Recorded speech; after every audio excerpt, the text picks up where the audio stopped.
guys. Okay, I wanted to come back. My thing went dead again. I ran out of freaking battery. I thought it was plugged in, but it wasn't. I'm so sorry. That was like 16 minutes. But I left off with saying I think that they feel like, I think that data they knew was going to be checked in those cars, and that's why they did what they did. I think they used the Barristocks cars to move around. I'm going to kind of get back to where I was. Remember, allegedly, these are my opinions, my thoughts, my theories, my speculations, not to reflect the channel. Y'all's comments, y'all's and ours alone, not to reflect the channel. We do our research together. Allegedly, these are all my opinions. And trigger warning times 100 million for this whole story. And to get back to where I was, as far as I think that maybe those cars were probably scheduled for maintenance like most cars. And when you take them in, they know it's coming in, right? I think they had planned this to check these datas on these cars, and I think that's how they figured out what was going on with you know, a lot more information. They were able to get the mileage and get all those things, and they're trying to put the whole puzzle together. Investigations take time. It takes time to get data back sometimes. Weeks, months. You know, look at the Caleb Harris case. It takes months sometimes to get cell phone data and car data, GPS data. So I do feel that somehow, some way they're involved.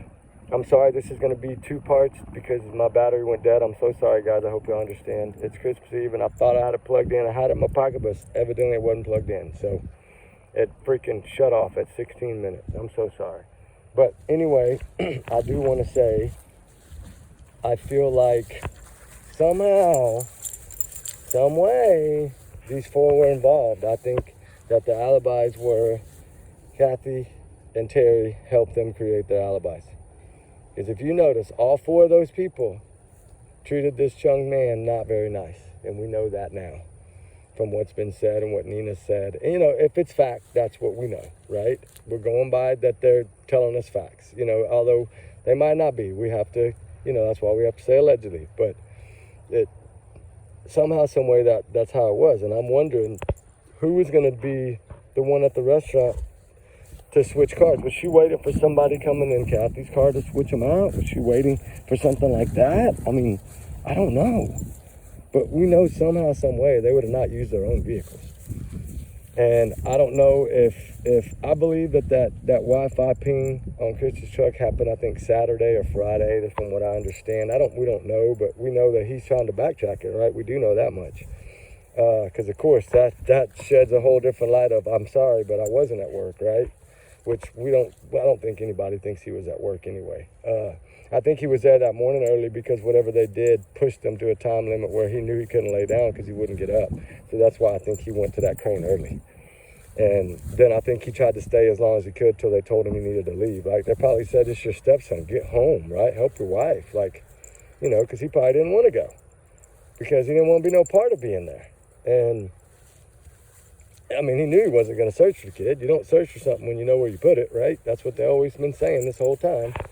So I felt like that has something to do with this case. And it's sad to say that it's most likely foul play. I think that's why they switched this whole thing over in the beginning. I think they did that one last push because somehow, some way, they got some information that they thought somehow, some way, they might have put him close.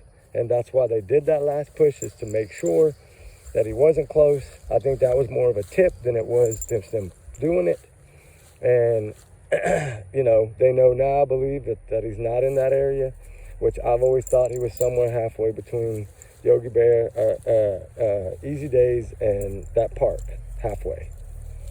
You know, I don't think he was even around Hendersonville at all. I really don't. That would have been too easy, right? That would have been, they would have figured that out, I think. As many people as were pushing in that area, I think, you know.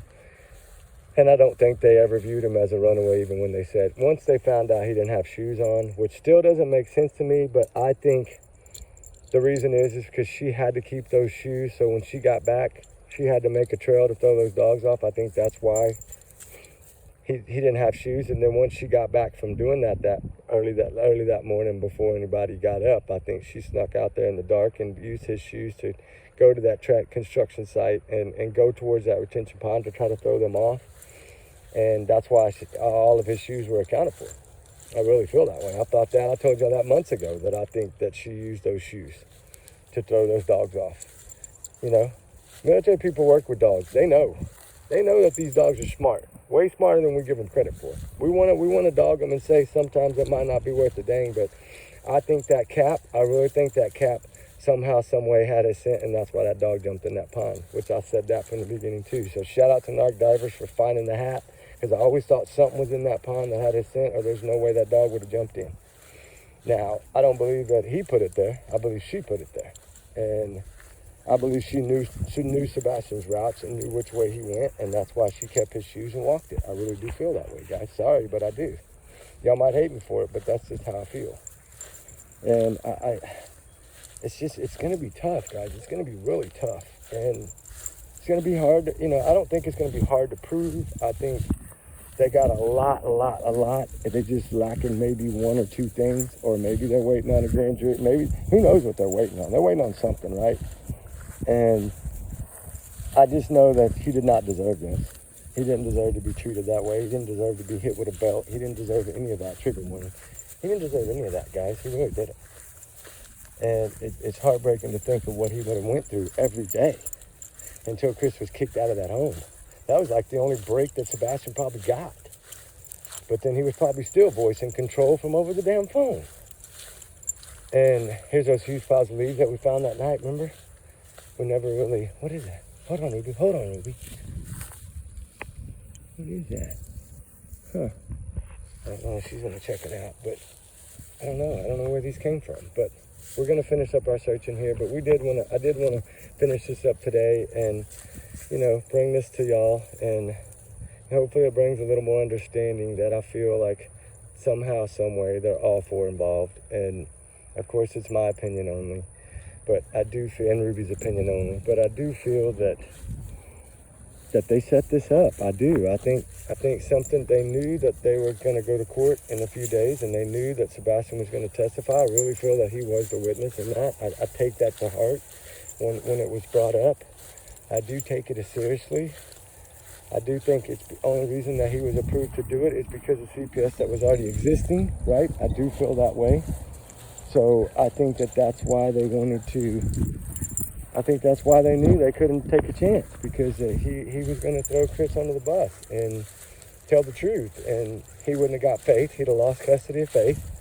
And then he'd have had to face Hendersonville court for Sebastian with teachers and counselors backing him. I'm sure that's what they do. And I think it was going to overwhelm him, and he was going to probably end up in jail. And his parents didn't want that, right? Not Mr. Navy Boy. But if he'd have just been a nicer person and not been so evil and mean to Sebastian, it would be different, right? When you marry someone, you marry them because you love them and you love their children or whatever, their pets or whoever, right?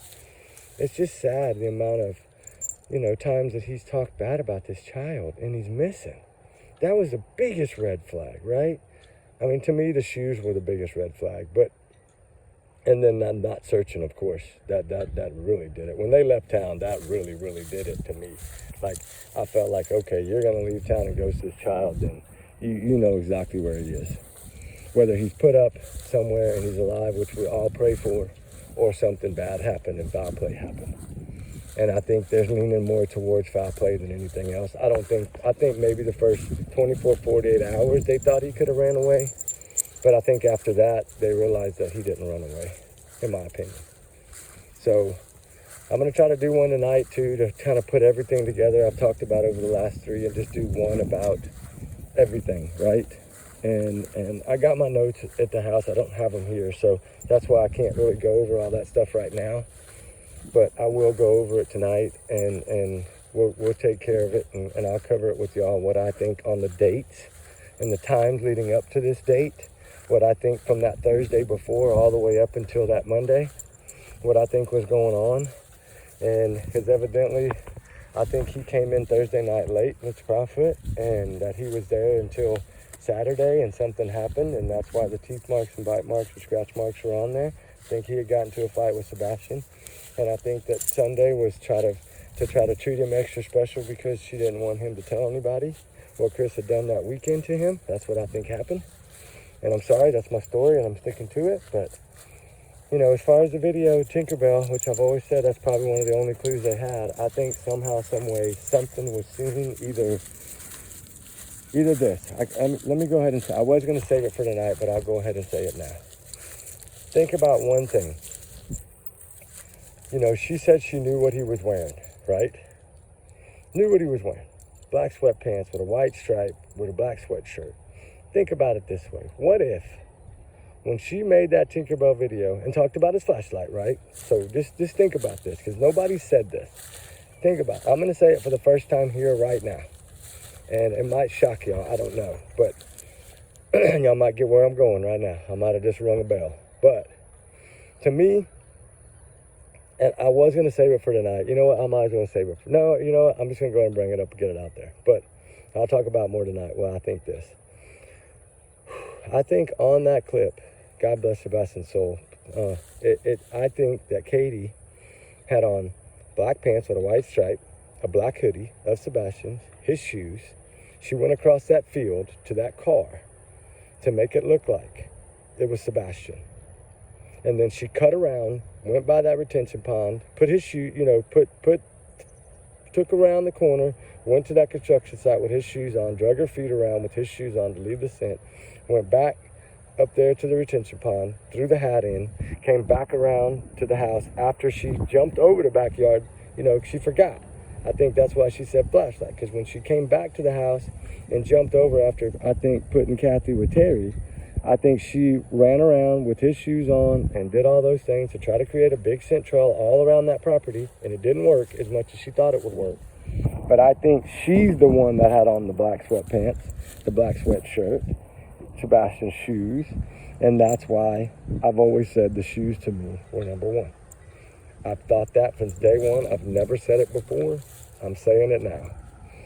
It's been one of my notes from the very beginning of this case, 8.5 months ago. Whenever I kept thinking, why the shoes? Why the shoes? What can the shoes be? And then I started thinking, you know, I have a dog, so I started thinking, she's using his scent, leaving his scent trail to make it look like he ran away. Sorry, that's how I feel. Now y'all know exactly the one thing I was trying to hold back and save. I at least told y'all now. So take it how you will, but I can almost bet you if that's the reason that she knew what he was wearing is because she put those clothes on. I think Chris took those clothes in a bag back with him to Memphis somewhere and either burned them or something. I think that way they would never be found. Because I guarantee you, if they find this child, pretty much I can say from, in my thought, in my opinion only though, that if they find him, he's not going to have that outfit on. But I don't think he'll have anything on other than probably nothing, honestly. But it's sad. It is. It's heartbreaking. But take with that how y'all want. I mean, I know I was going to hold that close to me and not say it yet, but I was like, I just got to tell him, heck with it. But now y'all can run with that, because I do feel that she's the one that had that outfit on to make it look like him. And that's why I think maybe they're thinking, was it Sebastian? Was it not on the 26th? That would show why I believe they say they saw him on the 26th. But it wasn't, I don't believe it was Sebastian. I believe it was Katie wearing his clothes and his shoes. So y'all think about it. All right, guys, what did she have on that night when she left the roadhouse? Black sweatpants, right? Think about it. Think about it. Think about it. Black shirt, right? Think about it. All right, guys, I'm going to let y'all go now, but y'all take with this, and I hope y'all enjoy this, and I'll put a big one out tonight to explain why I feel that she wore his clothes. All right, guys? Y'all be safe, be good. Remember, trigger warnings. Remember, allegedly, these are all my opinions. Just my opinions only, guys. All right, y'all be good. Merry Christmas. We love all y'all. Pray for all the missing. Pray for all the voiceless. They need us. Even the runaways. They run away for a reason. All right, guys, we'll talk soon. Bye.